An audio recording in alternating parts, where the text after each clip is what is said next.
Tó bá kọjá láàrin ọ̀pọ̀ ènìyàn olúwa máa kọjá lọ lára mi ò láìyá ó sọ bẹ́ẹ̀, ọ̀rẹ́ mi sọ bẹ́ẹ̀.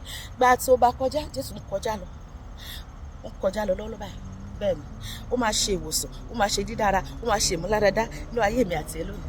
Gbà tó bá kọjá láàrin ọ̀pọ̀ ènìyàn o máa kọjá lọ lára mi ò láìyá o.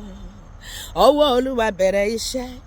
Mo rí ọwọ́ olúwa, ó wọnú ayé mi, ó wọnú ayé ẹ. Gbogbo tí ò dánú ayé wa ó mú kúrò, ó wọnú ayé àwọn kan wa, ó wọnú ayé àwọn ọmọ wa, ó wọnú iṣẹ́ wa, ó wọnú ìpín wa, ó wọnú iṣẹ́ ìránṣẹ́ wa, ó wọnú ìgbéyàwó wa, ó wọnú ètò ìṣúná wa, ó wọnú ògo ìràwọ̀ àti àyànmọ́ wa, ó wọnú ọjọ́ ọ̀la wa, ó wọnú omi ara àti ẹ̀jẹ̀ wa. Gbogbo ohun tí ayé gbìn síbẹ̀, ọwọ́ ọlọ́run mú kúrò lónìí.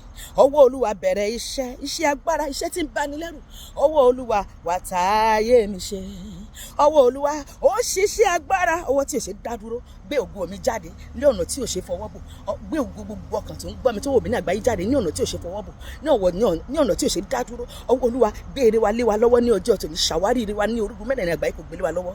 Ọwọ́ olúwa ó ṣiṣẹ́ agbára, ìyanu lára rẹ ó yí ayé mi padà. Mo rí ọwọ́ olúwa ó yí ayé mi àti ẹ padà sí rere lónìí ní orúkọ Jésù. Gbogbo kò ṣeé ṣe ayé wa ọlọ́run sọ di ṣíṣe, gbogbo kùdìẹ̀kudìẹ ọlọ́run mú kúrò, gbogbo ogun ọjọ́ pípẹ́ ọlọ́run ṣẹ́wọ̀lẹ̀, gbogbo àìní wa ọlọ́run bá padà lẹ́nu, ó yanjú ìṣòro wa, ó lànà àbáyọ fún wa kúrò nínú gbogbo ìlàkọjá wa ní orúkọ Jésù. Ìyanu lára rẹ ó yí ayé mi padà, orísun iye, orísun tí kì í gbẹ.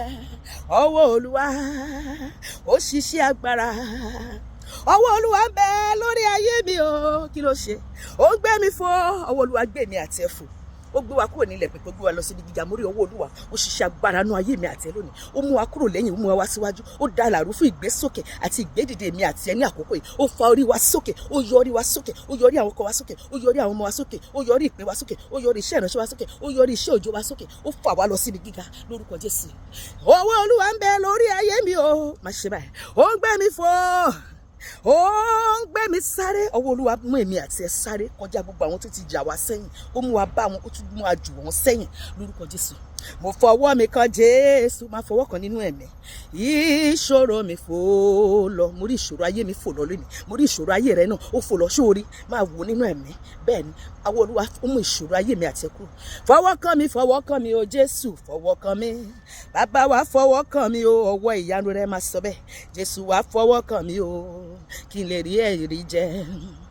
Fọwọ́ kan mi o bàbá, fọwọ́ kan mi o bàbá. Ọwọ́ ìyanu, ọwọ́ ìmúláradá, bàbá fọwọ́ kan mi. Ọwọ́ àlùyọ, ọwọ́ oríire, ọwọ́ ìṣerere, bàbá fọwọ́ kan mi o bàbá.